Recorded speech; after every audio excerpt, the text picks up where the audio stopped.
is up? Hope everybody's doing well. If you haven't heard this podcast before, here's what I do, all right? I talk about stand-up comedians specifically based in Austin, Texas. I talk about what I like about them. I talk about what I remember, any first impressions, any goofy stories, right? With the intention to inject some positivity into the stand-up comedy scene.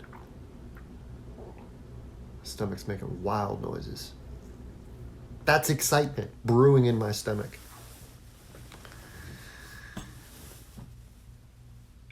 This episode is centered around when I first started going out to stand-up comedy shows.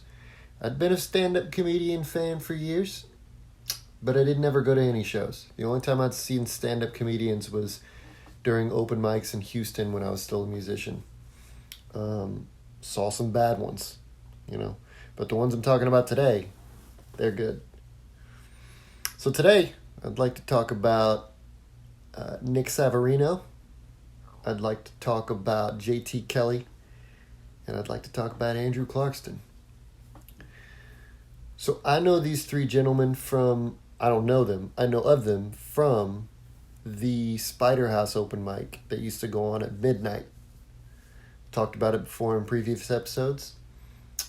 So let's get into it. All right. So Nick Saverino, I'd seen him at this mic before. I always thought he was funny. He kind of has it's hard to really pinpoint the word for how his demeanor is on stage. Man, it's almost like he wants something from you. That's the best way I could describe it. I don't know. I remember seeing him a bunch of times at the midnight open mic. I think I saw him at Cherrywood one time. This is before, years before I started doing stand-up. And I remember one joke he had. He had talked about that earlier that day. He was at a gas station, and he was walking into the gas station, and this guy popped his head out and shouted to his friend and goes, "Avery, pump it!" And that has stuck with me over the years, because I think at a certain point in the set, he just shouted it out again. But yeah, so that joke was really funny. Nowadays, he has a joke about the speed limit in school zones that's really funny. He's got some other ones too. He typically does pretty well. It's also interesting because I saw him a long time ago, and then I kind of just disappeared into music. And then once I started finally going out to shows, I was like, oh, he's really good now. He was getting laughs before, but now he's got this comfort to him on stage. Same with the same three guys that I'm going to talk about.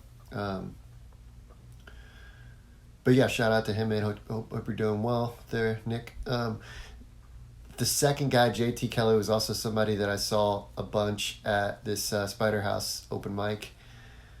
What's interesting about him, I saw him at Cap City last year, and he was really he did really well. And he's funny to me, but and crowds, obviously. But after one of his sets, I think it was his birthday, this was at Spider House, and he went up to somebody said it was his birthday, and he went up to the bar to get a drink, and I went up to him, being the shy, just observer that I am, and I was like, "Hey man, that was a really good set." And he just turned around and goes, "Thank you, Papa." And I was like, that's fucking a great response to a perfect stranger. But yeah, he's really funny. He's got a voice that kind of cuts through the air, so you gotta listen to him when he's on stage. Shout out to JT. Okay, and then the last fella here, Andrew Clarkston, I saw him also at the midnight open mic at Spider House, and he had a much more reserved energy than he does now. Now on stage, he's got a little bit of this manic energy, and it's so fucking funny the way he delivers his jokes. I saw him at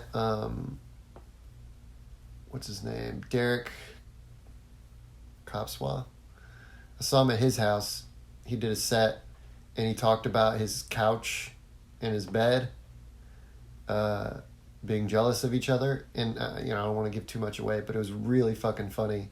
And the way he delivered it was just pure energy on stage. And you don't see a lot of comedians now doing that. A lot of comedians kind of go the reserved route, the real chill, mild route, which is funny, but also I like the energy too. I like to see people that it's just, I guess it's authenticity. It's whatever's authentic. If you're a manic, wild person in your life, then I want to see that on stage.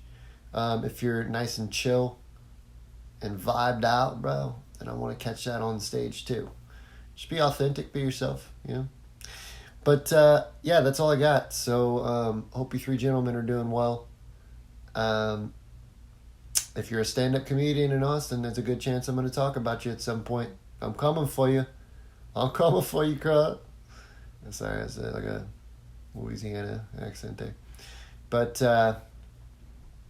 so stay healthy, stay safe. Stand-up comedy will be back. Have a great rest of y'all's day.